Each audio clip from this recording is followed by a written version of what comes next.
Hey Amid Aleph.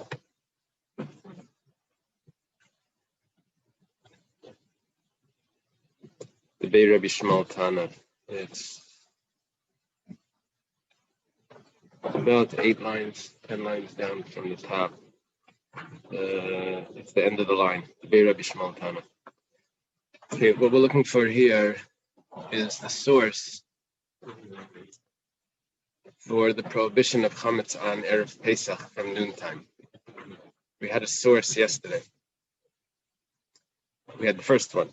Yesterday we learned that chalak, that it says ach b'yom rishon, but on the first day you should destroy the chametz.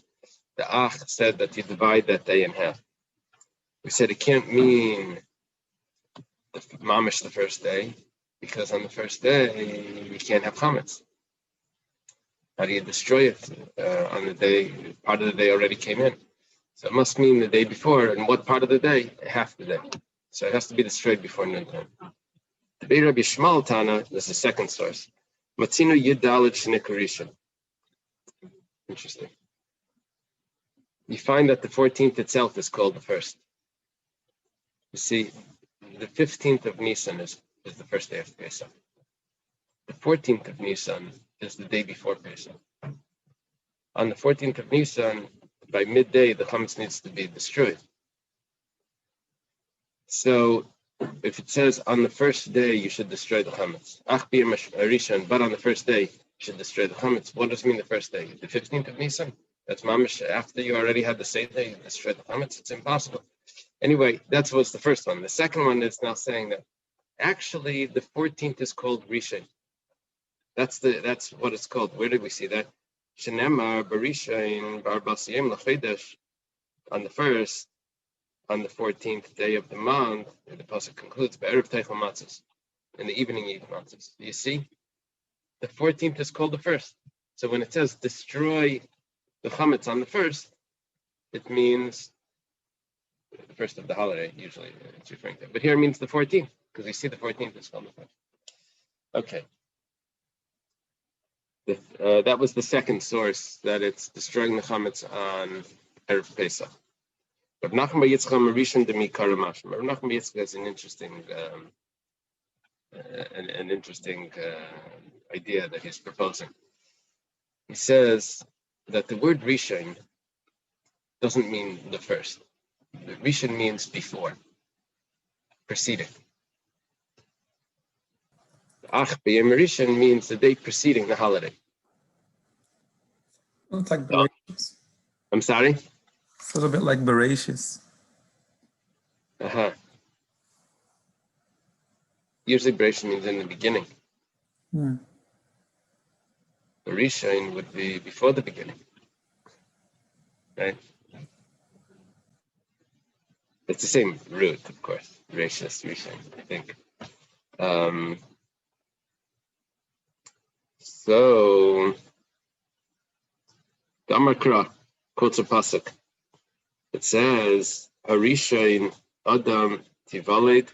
This was a conversation going on with Yev and someone else over there. One of the people, Yev spoke with Eliphaz, Elihu, or one of them. I don't know. So anyway, he says, are you born before Adam? Before Adam Rishon? The pasuk means before. Are you older than Adam Rishon? So what does it mean? Rishon, it means before. You see, I have a pasuk in here from Nachum Beis Success. Pasuk in here that tells me that Rishon means preceding. This is a way of explaining why the destroying the chametz is on the 14th of Nisan, on the day before Pesach. I guess we're just learning the taich. Learning the taich of the word. So over here we don't know what the taich is, but we see what it means over there. Over there it's clear. Over here it's vague. So that's a reference that tells us. The Gemara has question. 1 second. This is probably This is probably your question.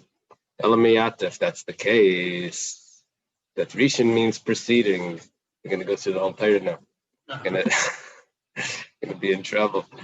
It says, you should take for you on the first day of Sukkot, you should take the Pri Tzadar, the Esrog, and the Lulav, and the first day. What are you supposed to take it on Erev Sukkot? That's the mitzvah of Lulav, is on the day before Sukkot. B'Yom Rishon, on the day before. The Gemara says, no, Shani Hasam Diksiv V'Smachtem L'Pnei Hashem L'Keichem Shivas Yamim. Over there, you can't get away with it. Because over there it says, you should take it on the first day and rejoice in front of Hashem for 7 days. The Lulav in the Beis Hamikdash was used for 7 days. Outside the Beis Hamikdash, only 1 day. We do it 7 outside the Beis Hamikdash, commemoration of the Beis Hamikdash. Yeah, that's Rabbi Mitzvah. But here we have, on the first day you should take it and rejoice 7 days in front of Hashem. That means it's got to be the first of the 7. Can't be the first before. So that 7 is telling me that what the meaning of the first is. Just like the 7 days means 7 days of the holiday itself. So the first day means the first day of the holiday. In context, that's the only way of translating it. The Gemara says, 1 second. Okay, so you said that pasuk is different. By Lulav, it's different. By Lulav, Rishon means, because of the context, it means the first. And by us, it means preceding. But the problem is, by us, in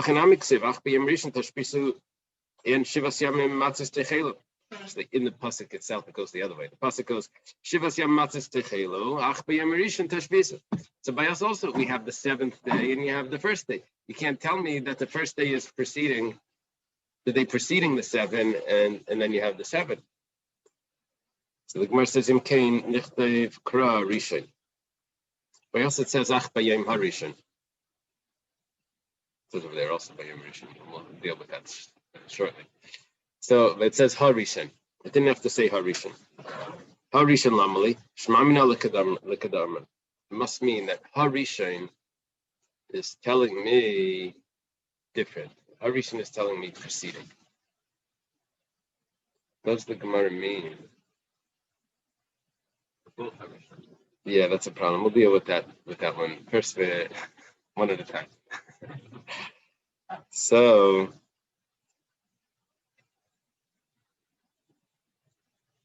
does the Gemara mean that HaRishon is a name, or is it just the extra hey? I'm not sure what the Gemara is doing when it says HaRishon is different. Does the Gemara mean to say that it's switching the whole word? That HaRishon, with the Ha, the definite article, the first means that it's a title. It's not actually a. No, it won't be doing that. It's translating the word as a. The word is describing the day. Rishon means either the first or the day preceding. When HaRishon tells me it's the day preceding. Yachi, if so, Hasam Nami, HaRishon Lamali, right? Ramesha. Over there also, by the Lulav, it says HaRishon. L'kachtem l'chem b'yom HaRishon. And you said it means the first day of Sukkot. It doesn't mean the day preceding Sukkot. Still, another question. Hasam d'ksiv b'yom Rishon Shabbos and b'yom Shmini Shabbos and b'yom Rishon d'mikara mashma. What are you going to tell me? That there's the holiday is kept on the first day and the holiday is on the 8th day. Sukkot, right? Shmini Atzeres. So the first day of Sukkot is the holiday, is the Shabbos, is the rest, and Shmini Atzeres is the day of rest. So what are you going to tell me? That HaRishon means the day before Sukkot?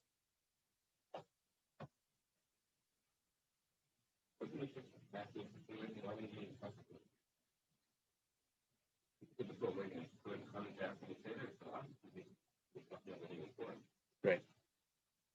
Right. That was one limud. Now we're looking for possibly another source of what it means. You're right. That Enechanami, that source was given to us by Amar Abaya. That was given to us by Abaya. I'm pretty sure it said that the day before. It's only because you distribute things during the day, 4 days after you should do it. No, it's the B'dikas. The B'dikas chametz is done the night before, like we had in the Gemara, because that's when people are home. Who said that? Rav Nachman Bar Yitzchak. That's when people are home. the destroying of the chametz is done a few hours prior, or an hour or two prior to the actual time of Isser because of the cloudy day. The time of Isser is when it's midday. So now we're discussing where do you get the time of Isser is midday. It says Shivas Yamim, whatever, 7 days. It doesn't say 7.5 days. So where do you get this from? So we said Ach b'yom rishon tashbisa. You should destroy it on the first day. The first day of what? So we said, it must mean the day before. So because for whatever reason. Now we're saying, we're giving different sources of how we get that rishon means Yud. Gemara answers, Shani Hasam Damakra be a Mashmini Shabbasin, Mashmini Shmini Dechag, Rishon Dechag. Don't ask me about being Mashmini Shabbasin, being Rishon Shabbasin, being Mashmini Shabbasin. Over there in context, Rishon needs to mean Rishon. Okay, but Harishon Lamali. Why does by the lulav does it have to say Harishon? And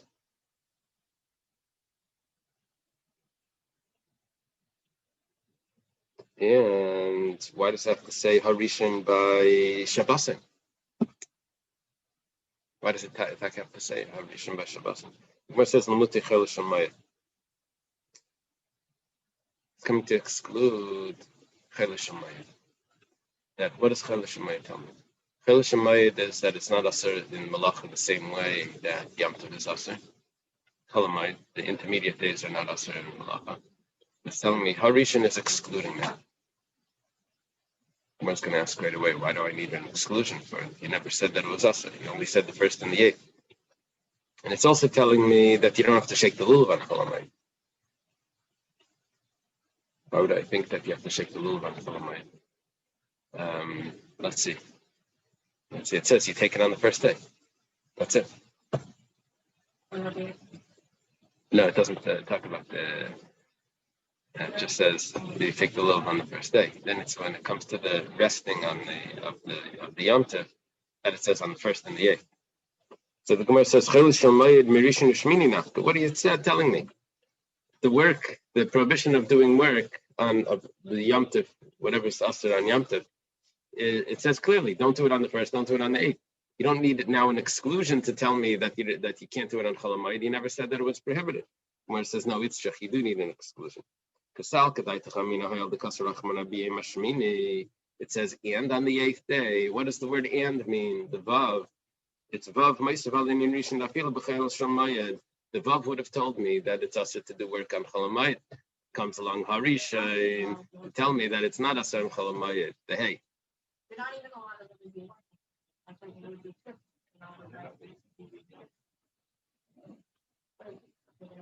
Yeah, there's different levels of work. Different levels of prohibition. Yossi's asking, you're not allowed to do work on Cholamayit either. Right. But what we're talking about is the forbidden work that's Asr on Yom Tov is not Asr on Cholamayit. We're saying, why would we have thought that it's Asr on Cholamayit? Because it says, Uba Yom Hashmini. So that tells me that it's Asr even the days before. So the hay takes it away. The Gemara asks the obvious question. So why do you need the inclusion to then exclude it?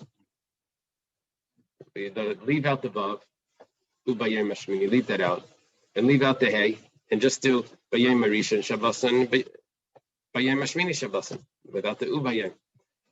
So Vesu, and also Tasam Diksiv Bayem Rishon Mikra Kodesh Yelachem. It says on the first days of Mikra Kodesh, this is referring to, and the first day is the holy calling. It's the holiday. What is Mikra Kodesh? The Ramban says Mikra Kodesh means they have to gather together to daven. So Ramban HaKumash. It's very interesting Ramban, because the Ramban holds that tefillah is not a deraisa, but the gathering together of tefillah on Yom Tov is. It's very interesting.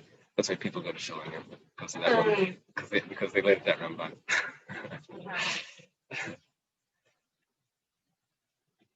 So. What are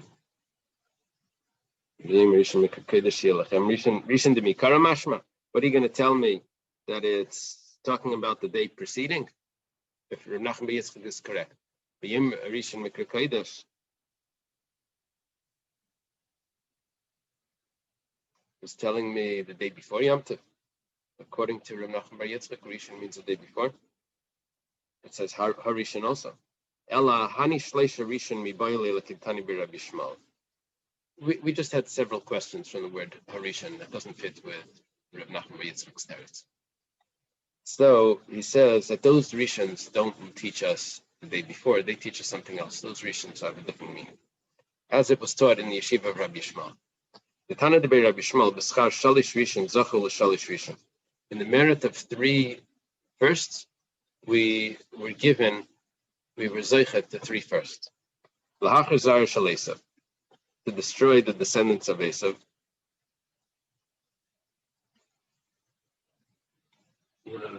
We'll see. Well, the 3 firsts that we're keeping is L'kachta Mochem b'yom Rishon, Mikra Kodesh, b'yom Rishon Mikra Kodesh of Pesach, and Mikra Kodesh of Sukkot, and the Mikra Kodesh. Okay. What happened to the Shabbosim? What happened to the Shabbosim? I'm not sure.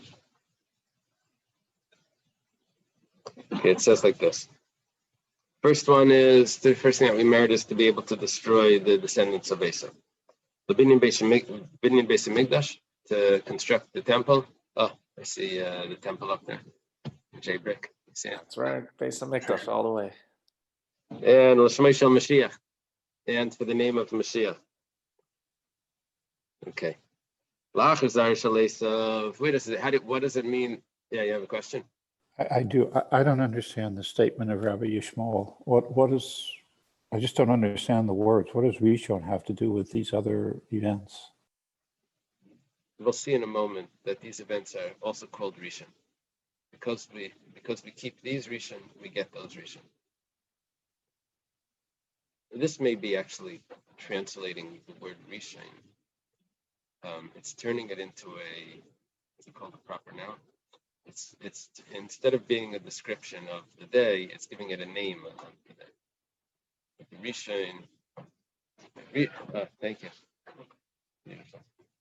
But Rishon could mean, if it's a description, it could mean the day preceding. Now we're saying no, that's what it is. This is its name. It's called Rishon. Oh, it's called Rishon. This Rishon gives me these other Rishon. Okay, so where do we have Lach Zar Shaleis Tzid Vayetze Harishon Admaini Kula Kader Seir.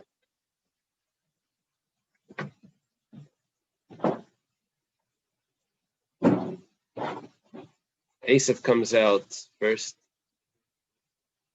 red, and he's full of hair. It says first. So that the one of the Rishons that we celebrate the holiday is giving us that we're able to destroy the descendants of Esav, which I guess means Amalek. Is it a reference Rishon for Harishon, or? It was Harishon. It was a Harishon. Oh, because over here it says Vayetzi Harishon. Yeah. And the next one's it's not going to do that. Next one's not going to do it. Right. Amalek that's also the famous Maimer of Rabbi Rashab, right? About Amalek being a Rishon, or is it Rashis? Rashis. Amalek. Rashis guy in Amalek. Isn't that interesting? Here we didn't bother with that. I just learned, it's not related to this, but I just learned a medrash that Esau was trying to harm Rivka when he was being born. And Yaakov grabs his foot to protect his mother. You ever hear this? The story is really interesting. Why was he trying to harm his mother? He didn't want to split the inheritance with any more children. Just like by other nation, they didn't, the children didn't want to split the inheritance. Or by Noach, they didn't want to split the inheritance either. They didn't want any more children. So Esau is like, okay, let's see what we can get to be able to ruin Rivka. Yaakov was put in there. But Binyan Beis Hamikdash, the construction of the base of Mikdash. T'ksiv kisei kavod maroi merishain makim mikdashenu. The heavenly throne above from the beginning is corresponding to the base of Mikdash. The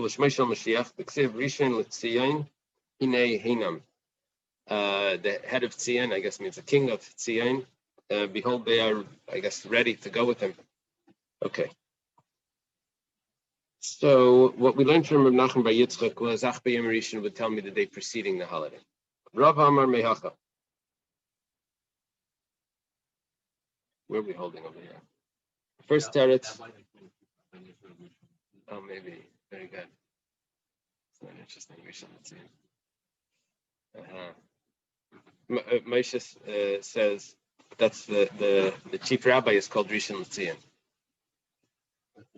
The Sephardic chief rabbi. Okay, so the first teretz we had was Ach Halak, that the Ach divides the day in half, and that tells me because I can't have chametz on when I eat the matzah, and therefore the destruction of the matzah needs to be before. The destroying them of the chametz needs to be before that. Needs to be the day before, and the Ach divides the day. Then we learned Rabbi Shmuel says that Yudalet itself is called Rishon. That was answer number 2.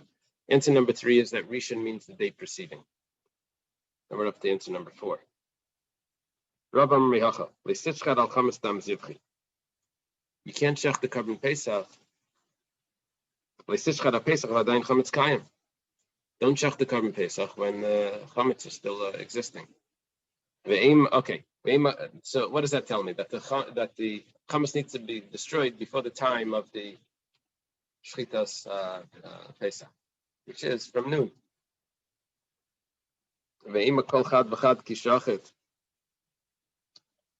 Maybe each person, before they shech their carbon, have to go in and destroy their chametz. You say you get a coupon or something. Destroy the chametz yet? Here's the coupon. Okay, now you can go shech the carbon paste. So maybe it's not really a zman. Maybe it's just on the individual. So zman shchita marachmana. No, it's referring to the zman. I don't know how exactly it knows it, but that's what it's referring to. The Torah doesn't divide it up. Rashi says it wants a isuri shava. It wants a set time for everyone. Tanya Nami Hachi. We also have a brisa that supports the statement of Rava. It says, but on the first day you should destroy the chametz. First day of what? It says Me'erev Yom Tov, means the day before Pesach. Maybe it means the first day of Pesach. You destroy the chametz. It says Talmud Leisischat al chametz dam zivchi. Leisischat es Pesach v'adayin chametz kayam. Divrei Rabbi Yishmael. You can't shech the carbon Pesach while you still have chametz, and the carbon Pesach is shechted on the 14th. So that's the confusing thing with the day of Pesach. The day of the shechting of the carbon Pesach is the 14th. The day of Pesach is the 15th. The shechting of the carbon Pesach had its own own holiday, that it was the 14th of Pesach. That's why Pesach Sheni is the 14th, right? 14th of the year. 1 month later, on the 14th, not on the 15th. It's not a month after for Pesach. One of the ways of dividing it up, if you want to look at the name, was that there's the Chag Pesach and the Chag Matzos. Chag Pesach would be the 14th. The Chag Matzos is the 7 days from the 15th. That would be a way of dividing it. It doesn't fit with Rebbe Yitzchak Berditchev's part. Rebbe Yitzchak Berditchev said that the Eberster calls it, what did he say? No, we call it Chag Pesach. We call it Pesach because we're talking about what the Eberster did for us. The Eberster calls it Chag Matzos because we went into the desert with nothing, just matzahs, our trust in it. Right?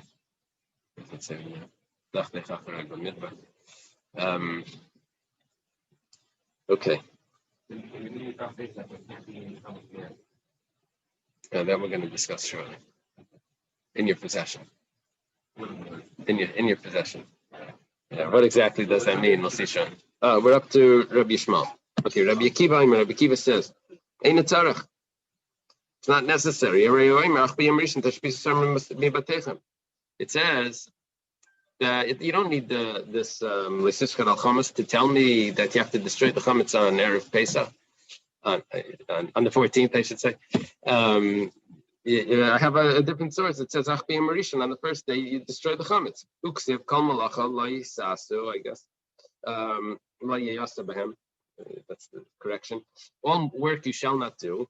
Matina Lavar Shuav Malacha. But we know that burning is one of the malachas. You're not allowed to burn things. Now the truth is, yes, he's asking some questions over there. You're not allowed. First of all, on Yom Tov, you really are allowed to cook or bake. So you're allowed to burn wood to be able to do this. But that's only l'tzairach. This is destroying. This is the place which gets into it. But maybe after it's already burnt, maybe you can use the coals to cook. And that's a little discussion over there. But Rabbi Kiva is saying you can't burn the chametz on Yom Tov. You're not allowed to burn things on Yom Tov. We'll see soon that Rabbi Kiva is teaching me a bunch of halachas. Oh, because it's destroying. It's makalkal. Maybe this is not really makalkal. Maybe this is fixing, because you need to destroy it. Yeah, how does burning work in general? Really, burning is supposed to be, what's the malacha of burning something? Malacha was that you use it for coal after, right?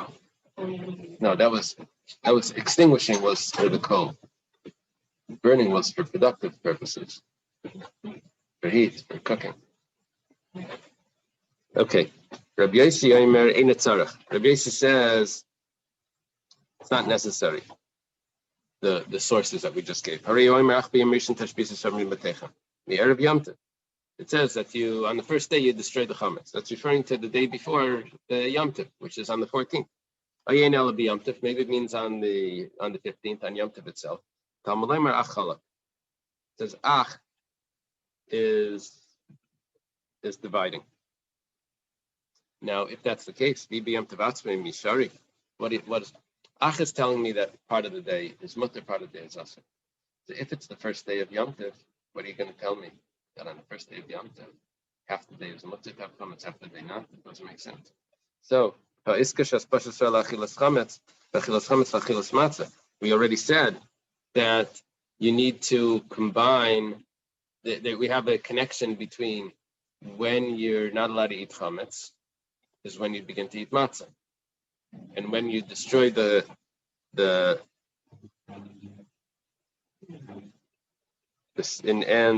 obviously you need to destroy the chametz before you're not allowed to, before the prohibition of eating, which is also before the mitzvah of eating matzah. Okay. Amar Rava says, Shema mina mid Rabbi Kiva class. On top of Hayam Bez.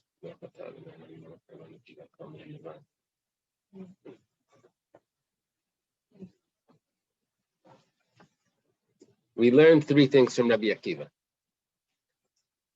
What are the three things? Rabbi Akiva said that on the first day you destroy the chametz, it means the day before Pesach. How do you know? Because you're not allowed to burn on Pesach itself. You're not allowed to make a fire. We learned three things from Rabbi Akiva. The first thing is that you can't. This is machlokes Rabbi Yehuda and Chachamim. What's the proper way of destroying? What's the proper way of destroying chametz? Can you throw it into the wind or throw it into the sea? Rabbi Yehuda says, "Ein bir chametz el sreifa." The only way to destroy chametz is through burning. The only way to destroy chametz is through burning. If I would hold the other opinions that I can destroy chametz by any way, I don't know. What's this year? I think we have to. This year, you flush it down the toilet. This year it's Friday. So if that's the proper way of destroying chametz, then what's Rabbi Akiva's raya that you can't destroy the chametz on Yom Tov? Flush down the toilet, right? Throw it into the wind. What's the raya? It must be that he holds in beer chametz el asreifa. The only way to destroy chametz is through burning, and I'm not allowed to burn it on Yom Tov. Okay, that's point number one. Shema mina havar l'chalak yatzos. Okay, this is a little bit unclear how he gets this, but there is a machlekes between Reb Nassan and Reb Yosi, I think. Yeah. It says it says don't to work on Shabbos. It doesn't tell us any of what those works are, except for one. That is, don't make a fire. Why does it tell me that one, don't make a fire? So there's a machlekes, Reb Yosi and Reb Nassan why. Reb Yosi says it's coming to tell me that making a fire on Shabbos is different sort of malacha than all the other malachas. All the other malachas is kares and katas and whatever, special punishments. But if someone violates it. But making a fire is only a lav. It's only a negative prohibition, which incurs malchus. It's not the same status of all the other 38 malachas. That's Reb Yosi's view. Reb Nassan's view was no. The reason why it says specifies one is l'chalik. It's coming to divide, which means that if I perform several malachas on Shabbos, it's not that I say, oh, I violated Shabbos, I have to bring one chatas. No, each malacha has its own chatas. Where do I see that? The fact that it's singled out one malacha, that tells me that all the malachas are individual malachas, each one is five, so it's l'chalik. So somehow, Rav is learning from this that from the fact, Taisus points this out, he holds like Rav Nassan. From the fact that he says, Latina la'avarashi av melacha, Taisus on the top, midakarle av melacha. Then he has another pshat. It's from the fact that he calls it av melacha must mean that it's a real melacha like the other melachas. Okay. Shema mina, another thing, is layamrina and hayal v'hutra avar l'tzerech chutanam l'shalei l'tzerech. Very interesting. We have this rule that mitaych shehutra l'tzerech chutanam l'shalei l'tzerech. Because you're allowed to perform this labor when it's necessary, you're also allowed to do it when it's not necessary. So, the malachas on doing malacha on Yom Tov, we say it still needs to be some sort of tzarech hayom. It needs to be necessary, something that you want for the holiday. You're not just allowed to do cooking on Yom Tov or just for anything. It's supposed to be for Yom Tov. It's to be a tzarech hayom. Even though you can say, 1 second, I'm allowed to do this. This is a concept that needs to be developed because there are many, many places where we find you're allowed to do something. We stop you because we don't want you to get you to do something else. Right? We don't want you to come to doing something else. So we stop you from doing this. We see that all over. So usually, let's say shechting an animal on Yom Tov. You're allowed to shecht an animal on Yom Tov because you want food for Yom Tov. But you wouldn't be allowed to shecht just to kill animals. Are you allowed to go hunting? Well, I'm allowed to kill animals, right? So, but if you say mitaych shehutra, actually one of the poskim said that you're allowed to kill bugs, mosquitoes, or something that are bothering you on Yom Tov because it's not the halacha. We don't go like this. But mitaych shehutra, because you're allowed to shecht, it means you're allowed to kill. So. So therefore, you should be allowed to do. But that's the concept of mitaych shehutra, because we said that you can shech to eat. So anyway, from Rabbi Akiva, Rabbi, we see. Yeah. Rabbi, is this where people give themselves the heter to smoke on Yom Tov? Right. Because of this. Because you're allowed to burn. Because you're allowed to burn for cooking, so you're also the same would be for smoking. If it's supposed to be something that davar shavel akol, it's supposed to be something that's a need, that's considered a need for the most people. That's why there's a machlekes really if smoking should be acceptable. Years ago, the Rabbanim said that smoking was what everyone did, so that was considered acceptable. Today, it's not so clear if that's really the halacha. It has to be re-examined. Yeah, because food is to live. Smoking actually works against it. Right. But that besides for the health issue, which itself has to be examined. I mean, not the health part. That's we know already what the medical side. But if halacha has a say based on the health, but if it's considered something that the average person does, then would it be acceptable to do it on Yom? Okay. So those are the three things that we learned from Rabbi Kiva's statement, that the reason why destroying chametz needs to be on Erev Pesach, it can't be on Pesach itself, is first of all, obviously, chametz needs to be destroyed through fire. Second of all, the malacha of burning something is a real malacha, like the way Rav Nassim holds. And we don't say because you're allowed to cook. You're also allowed to burn your chametz. Okay, Taner Rabbanan. A slightly complex topic here. The complexity is that we have two psukim. The two psukim are Shivas Yamim Sa'ar La Yimatzi Bebatechem. 7 days you should not find chametz in your house. Now I'll point it out just so we can get clarity for the next pasuk. It doesn't say Shivas Yam Sa'ar La Yimatzi L'cha Bebatechem. It doesn't say that, as it's going to say in the next pasuk that we're going to quote. And it also doesn't say B'chol Gevulcha in this pasuk. It just says Shivas Yamim, 7 days, you should not find it in your houses,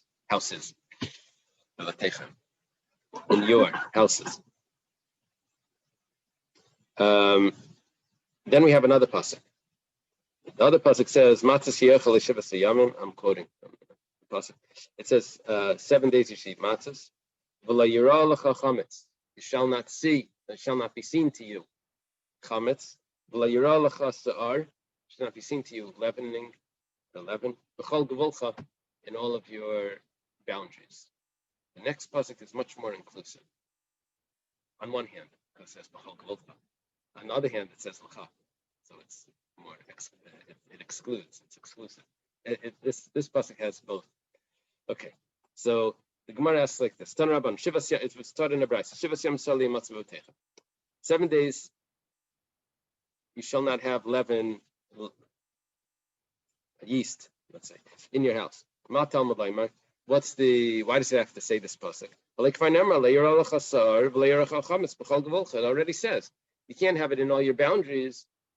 Shall not be seen to you in all your boundaries. Obviously, including in your boundaries is your house, right? Why does it have to specify your house? Okay, so it says because it says that shall not be seen to you in that pasuk. So that pasuk is telling me something that I wouldn't have known.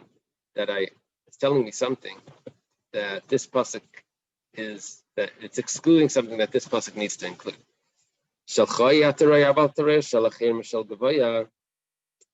What does l'cha mean?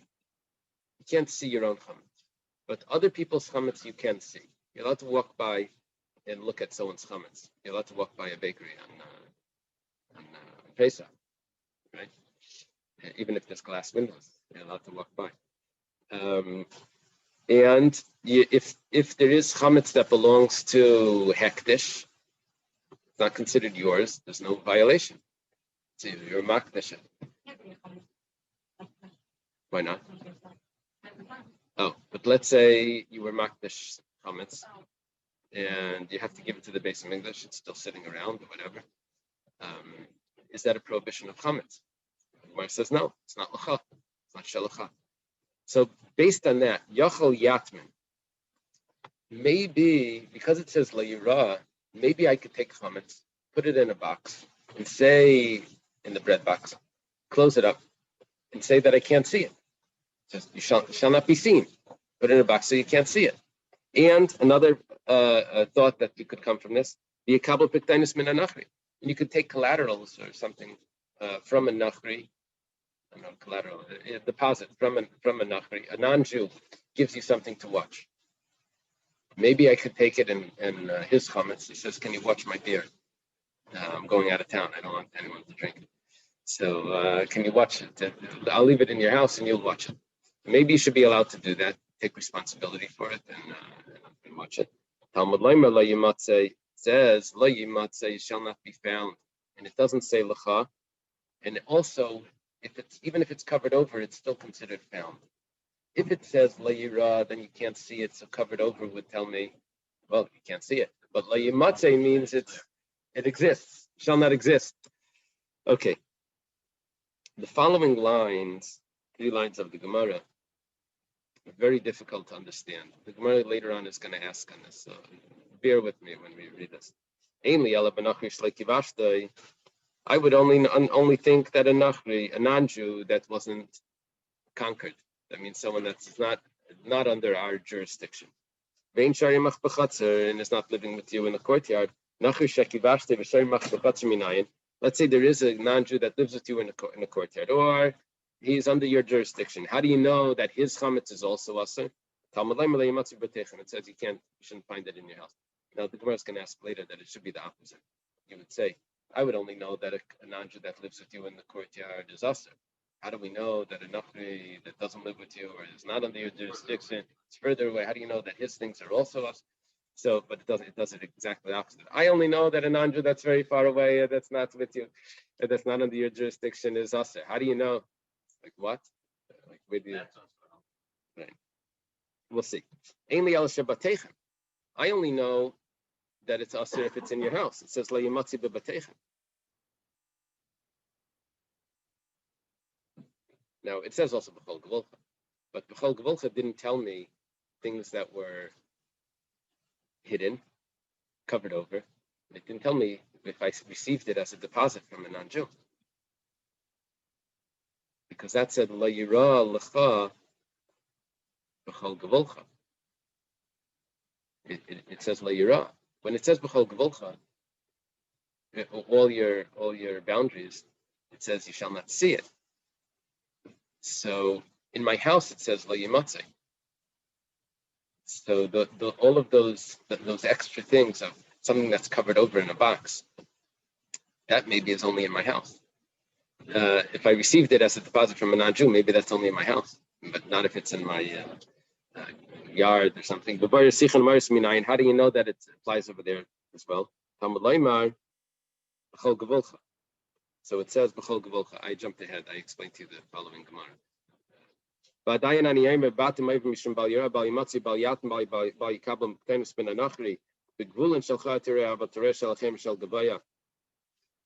Maybe we would only say that in your house, that's when I have all of those. In your house, I have those restrictions of all of those restrictions. But b'chol gevolcha, I don't have it. I can see other people's things. I'm leaving out a point. I'm leaving out one point. There's a point over here that when it comes to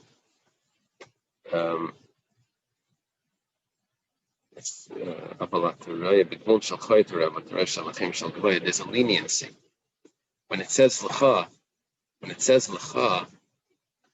the Gemara is going to discuss this shortly. When it says lecha, there's two.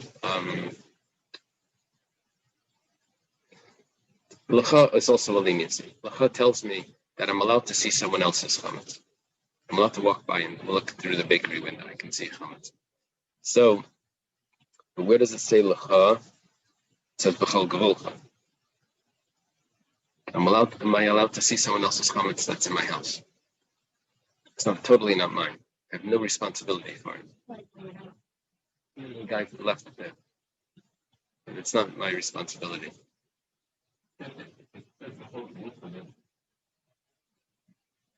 You see, the leniency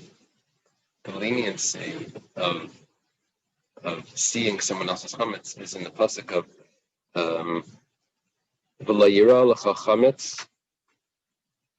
It says lecha. V'la yira lecha sa'ar b'chol gevolcha. It says lecha only yours, but someone else's is no problem. I don't have that leniency. It doesn't say lecha by batechem. Maybe over there I have a stringency. Right. That's a great example. Your employee comes to the shikoya. Your employee comes to work on, whatever he's doing, fixing something for Yom Tov, the light fixture or something. He comes in and he has his sandwich. You wouldn't let him in the house, but the halachic restrictions of it being in your house is no problem. It's not yours, and you have no responsibility for that. Okay. How do you know that the restrictions and the leniencies of both the house and the gvul, the borders, are in each one? It says sa'ar in each. It says shivas yam sa'ar layimatzei, and it says v'layira lecha sa'ar. Nemer sa'ar bebatim, nemer sa'ar layimatzi bebate l'gzer shavet. Nemer sa'ar bebatim. What does it say? Sa'ar layimatzi bebatechem. Nemer sa'ar begvulin layira lecha sa'ar. Chol gvulcha. Masa'ar and batim ev mishum bal yira bal yimatzi bal yikab bal yatim bal yikab tenis ben anachi. Sa'ar begvulin ev mishum bal yira bal yimatzi bal yatim bal yikab tenis ben anachi. That the same halachas that apply to the house apply also to b'chol gevulcha, which means that you're not allowed to have things covered over in the rest of your areas as well, not only in the house, and you also can't receive deposits that you're responsible for from a non-Jew. Masa'ar amr begvulin shalchai tirah v'tereh shalachem shel gevaya. Masa'ar amr batim shalchai tirah v'tereh shalachem shel gevaya. Just like in your boundaries, in your borders, you're allowed to have other people's chametz and chametz of hekdesh. Also, in your house, you're also allowed to have the same thing. Okay. Amar Mar, the master taught. Emi ala benachri shalek kivashti vein sharim machbachatz. Nachri shekivashti v'sharim machbachatz minayin. Talmudai malay matzah. We quoted this part that was very unclear. Kivashti means conquered under your Jew. We would only think that this applies to a non-Jew that was not conquered, or that was not living with you in the chutzner. How do I know that a non-Jew that was conquered and living with you in the chutzner, that his chametz is also asur? Shouldn't find. Where it says klapi laya. Klapi laya means the logic is exactly the opposite. Where is this facing? Klapi laya. It's like you got to turn this around. This is totally counterintuitive. Amar Abaya Epach. Abaya says, yeah, you're right. Turn it around. That was an easy answer. Rav Amar Lailam Laitepach. Rav says, don't turn it around. Vareshakai. Talking about the other part. How does it work? It goes like this. It's talking about the heter, the leniency. I'm allowed to see someone else's chametz.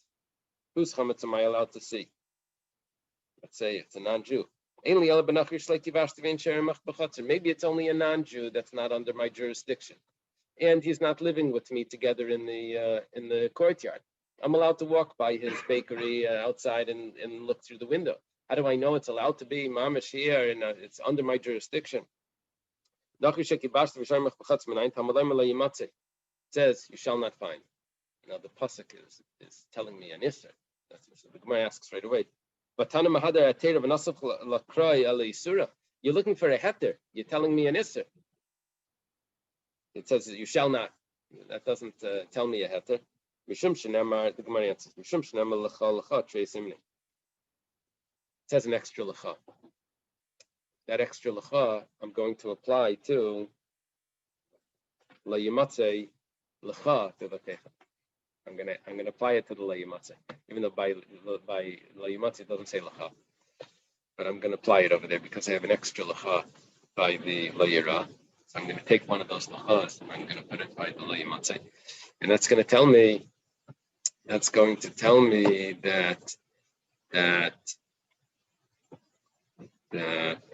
it's only my own things that I'm not allowed to have here. But if it's a non-Jewish things, it's allowed to be here. Okay, let's leave it over here.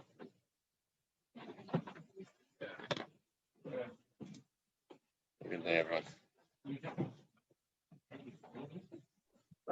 Thank you.